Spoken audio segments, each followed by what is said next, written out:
Hey, everybody. Thanks for coming to LRGA Curves today.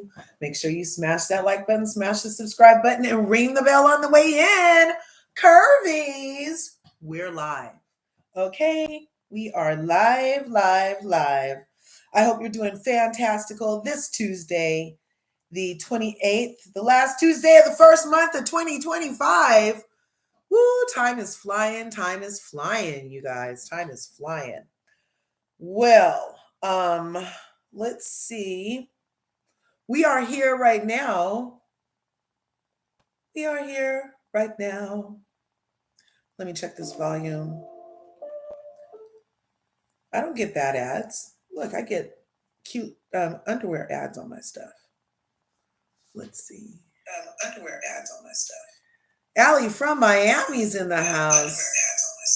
Right on. So, okay, I can hear that. Now I'm going to get this media together. Go ahead and smash that like button, smash the subscribe button. If you haven't already, ring the bell so you can get notified when I upload videos. And so you can become part of the beautiful curvy community that we're growing over here in the YouTube streets. You know how it is because we like to meet. I'm just passing time till some more people come in here. Okay? Because we are here. I'm going to go live 3 times back to back to back. I got something for everybody today. It's on my schedule, so we doing it well. Okay? Yes. Hey, what's good, Dustin? Thanks for coming through. So this first live that we're about to do is Real Housewives of New York. Everybody knows that, well, everybody who's paying attention has been watching Real Housewives of New York flop in the reboot second season. Yeah, it's been a flop. It's been like when you blow air into a balloon and you get it really, really big, and then right before you tie it and secure the air inside, it gets let go and makes a all around the whole room. That's kind of what it's going through over there on the reboot of Real Housewives of New York. So let me see. That's not the one I wanted, is it? Yeah, this is the one. So this reboot I've been noticing is even last season, I was like, these ladies are like playing makeup housewives.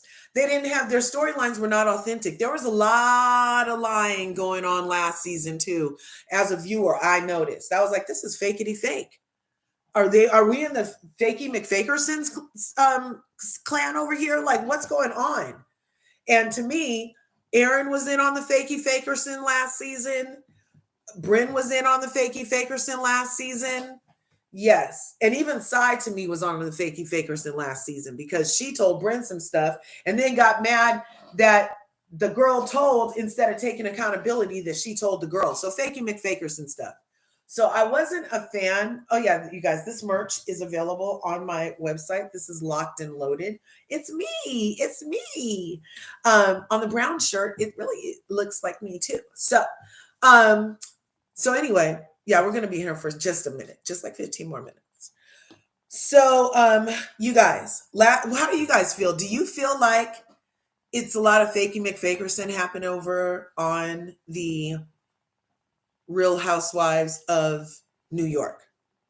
Even before this whole lie gate with Brynn weaponizing her grape against Ubah after some other stuff that she had already done. So let me see. I believe that these newer housewives are making up fake stories. Yeah.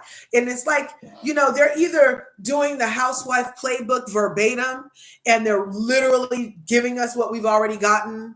Like, I mean, if another prosthetic limb came on, they would have thrown it by now, is how redundant these people are getting with, trying to get a TV moment. You know what I'm saying? So instead of just letting us come to like them for them, they come in with all this mess. And I'm sticking to the subscription that in our real lives, this level of dysfunction is not tolerated. It's not tolerated. Okay. I liked the formula when it first came out, and we didn't really know about the producing of a scene. We didn't really know that they were fakey McFakersons because they worked in enough reality as a housewife to live up to the name. And it seems to have morphed over the last 5 years at least, where it's like, are we on Naked and Afraid? Are we on Survivor? Are we on Deal or No Deal Survivor edition? Like, what is going on? Because what happened to the housewives? I mean, when did you start doing the level of tearing down of these friend groups for our entertainment? It was like there used to be one villain, and now it's like everybody's a Von Teese. Everybody's a liar, except for the truth tellers. Now, in every franchise, also there's like a truth teller, but those people, the actual truth tellers, are seen as the villains to a lot of the fans, because now they've consumed so much fakey McFakerson lies that they're mad when they hear the truth just as much as their castmate that got blown out for lying. I don't know. I hope you're paying attention, because I have a fucking point, okay? And the point is that liars are a liability in real life. And we're seeing that play out on the show Real Housewives of Atlanta. Go ahead and smash that like button, smash the subscribe button. If you haven't already, ring the bell so you can get notified when I upload videos. Okay, so since the show came on, in any review that I've done on it, you know that as a melanated woman here in America, that I view from my perception, which is based on the experiences of my life, which has a lot to do with, like, my upbringing, just like you do. And that's why people who are well-traveled get to experience things a little differently, because they're outside of that purview. You see what I'm saying?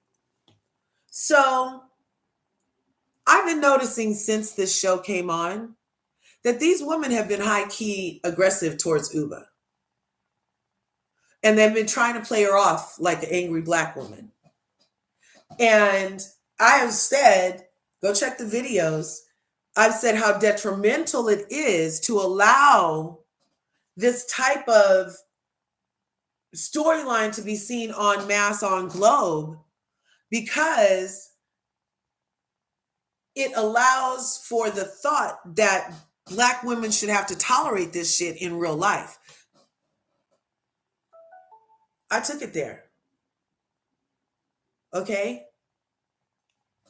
I've met people in real life, me, LRGA Curves, has had foreign people come up to me and want me to be like that girl they saw on Jerry Springer, because that's been that's been what they've been exposed to about Blackness. You see what I'm saying? So the harmful stereotypes of Black people perpetuated as entertainment on a global scale has always been an issue to me. And especially when these shows have an opportunity to just exhibit Black excellence, they seem to devolve into some type of stereotypical Black behavior as being what's highlighted. You see what I'm saying? So on the cast, Real Housewives of New York, we have Ubah. Here, let me share this. This is not going to take long. We have Ubah Hassan, who is the actual cousin of Chanel Ayan. And we have Brynn Whitfield. She was on the cover of the no thanks. She was on the cover of the thumbnail. She is a biracial woman who said in first season 1 she identified as Black. However, everything about her is screaming her white Karen side. And to and through the point where she gangs up on and helps is a comparison with this whole lying and being a con? News came out that Dubai was on pause. No, I haven't. So let's see. What's going on? Like, oh, I miss him. And I do think she talks a lot about traders. Because he made me run around for him. Wait, is looking at him and I'm like, oh my God. Wait. It is really crazy. Like This is her page 6 shout out. And that is a copyright disclaimer for this use of this. But you see how she went straight to where I went. When I did my review of this initially, I was like, this is Phaedra Parks style lying. You know what I'm saying? Like, this is bad. Like, this is you need to be fired. Bad. Like weaponizing grape on top of all the lies you said, you know?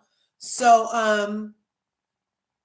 and Ubah, after being targeted all season by, there was an alliance between Aaron, who's getting off scot-free and acting like she doesn't even know who Brynn is, when her and Brynn had an alliance against Aaron and nobody's bringing it up. She's now distancing herself from Brynn, okay? Instead of standing 10 toes down in it like she was when she was like enlisting Brynn, because Ubah's an angry Black woman who scares me because she talks. Oh, I'm so afraid she talks. Oh my God, she's so aggressive. I'm so scared. They kept playing Ubah like that, and that's harmful. Okay? So, and to prove it,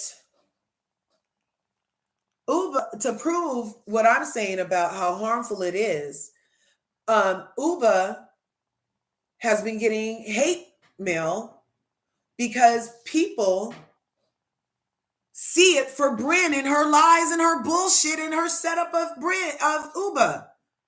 They see it for her. They're like, it worked perfectly. It was carried off without a hitch. And so yeah, it was carried off without a hitch.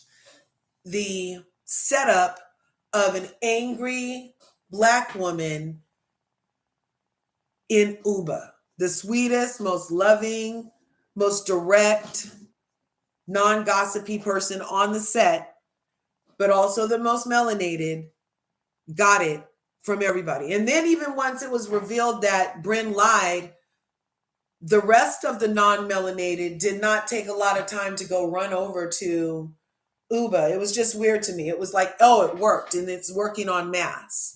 So let's finish hearing what Chanel Ayan has to say about what her cousin experienced after Brynn Whitfield weaponized her grape.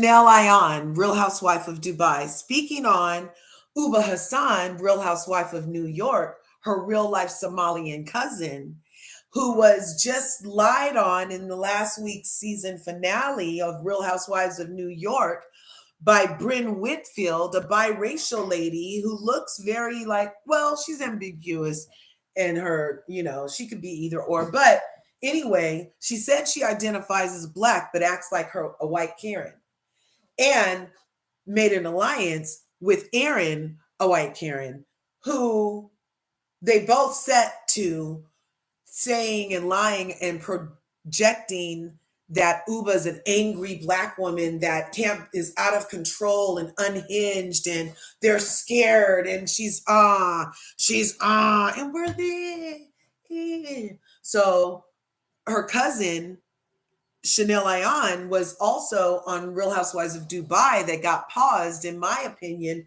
due to most of the cast being Muslim and being pro-Palestine. Yeah, I'm saying it.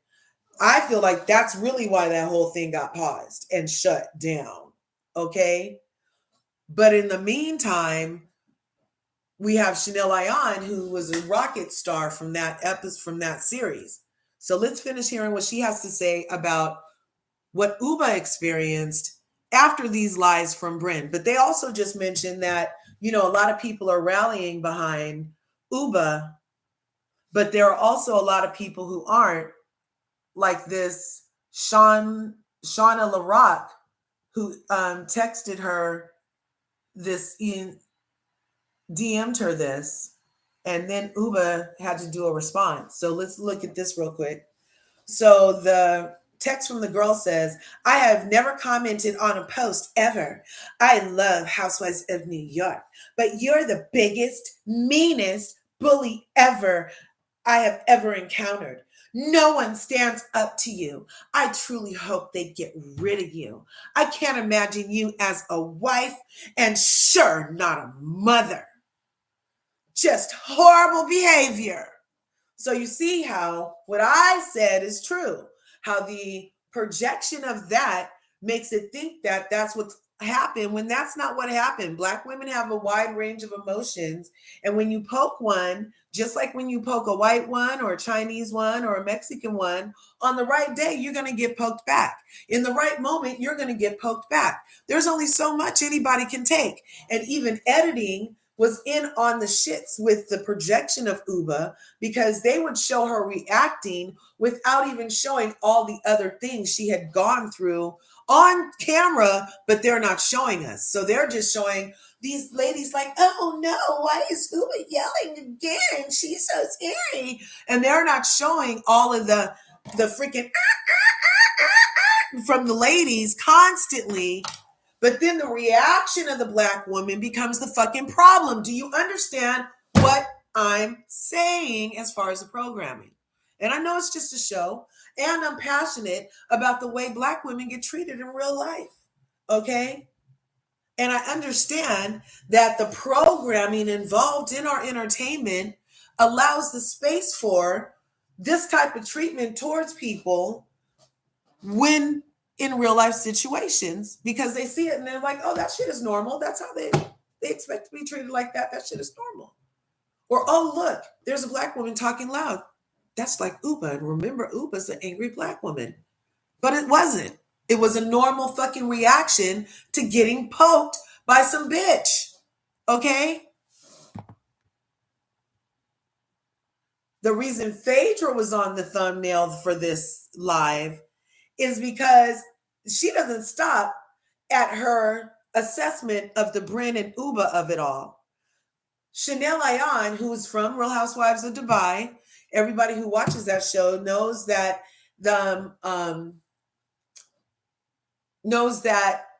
Phaedra Parks scurried herself on over there and did a couple of cameos, okay? And that was her first in back to Bravo after the uncoupling from Real Housewives of Atlanta, right? So now Phaedra's on here because we're about to get some Phaedra tea. Now, you know how on Married to Medicine, Phaedra's going through it. We're going to talk about it in a minute. But Phaedra's going through it because all of her lies are being illuminated in a room of Black excellence. You know what I'm saying? And they're like, you do a lot of this, but the performance is lacking, darling. And they're used to follow through because you can't just get up and leave in the middle of a surgery. You know what I'm saying? So we're going to need more from you, darling. Come on, come through, right? Like, we have it for you, but do you have it for you? Anyway, so Phaedra, we were wondering, how does she end up over in Dubai? I did see her at lunch with a couple of the ladies, and I even posted about it. I have like over 1,000 videos on my YouTube. You guys go back and comb through.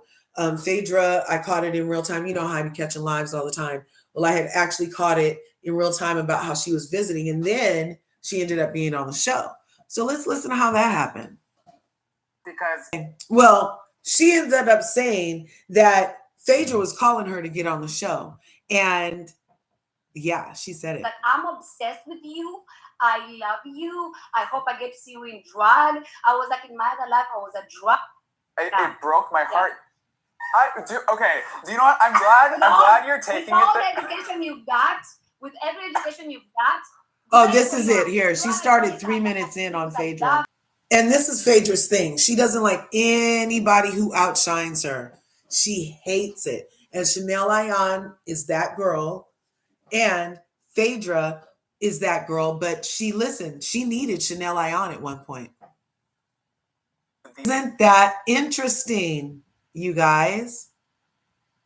She said Phaedra was down over at the Real Housewives of Dubai. That must have been that lunch that I caught live. I just told you I caught him at a lunch live and I posted about it.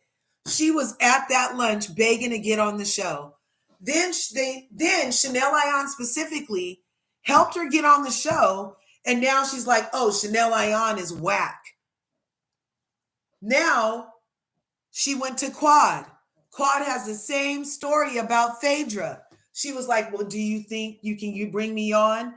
Quad said yes. Quad gets her on the show, and then she turns on Quad and tries to get Quad kicked off the show, and now Quad is all this. And then her and Heavenly were in cahoots last season, and now she's mad at Heavenly. So there's a pattern power emerging with Phaedra Parks that we're going to talk about in the next live here in a minute. But I did want to come and show you the similarities that even I pointed out between Brynn's lie and Phaedra Parks' lie, and the hot tea about how she begged to get on the People's Show, and now she just walking around like her shit don't stink, like she the biggest peacock flutter on the yard, and it's all just her doing and her fabulosity. It's not because she was sitting there DMing everybody, begging them to get on the show. Ooh, I would love to see, but she knows better. That's why she went and did it in lunch, so they wouldn't have a DM, they wouldn't have any evidence to show. So maybe that's why that lunch was in person. Maybe the reason Quad hasn't busted out a receipt yet about her begging to get on and bring her on the Married to Medicine is because she asked her at a motherfucking lunch too. Anyway, before we go, I told you that message, that horrible message that Ubah received from the person. And her response is, this message speaks volumes about where you are in life. I've never lied, gossiped, or caused conflict on the show. I only respond to the nonsense when it becomes impossible to ignore. What you see may highlight my reactions, but not the reasons behind them. If you watched with an open mind and an unbiased perspective, you'd see that I never initiate drama. I only address it. Your hatred towards me is nothing more than a reflection of your own insecurities and lack of authenticity. Clearly, my confidence and straightforwardness triggered the cowardly in you. And for that, I'll say, it's a you problem. Okay, and that speaks volumes about Ubah to me. I love her. Okay, you guys, go ahead and smash that like button, smash the subscribe button on your way in or out, and I'll see you in the next video. We got one more coming up, two more actually. Let's hurry up and get over here and see Karen fired. Hey, husband. Thank you, baby. He brought me my cashews. Okay. See you guys in a minute. Peace. Oh, yeah. Remember, there's enough to go around, so go get some. Peace.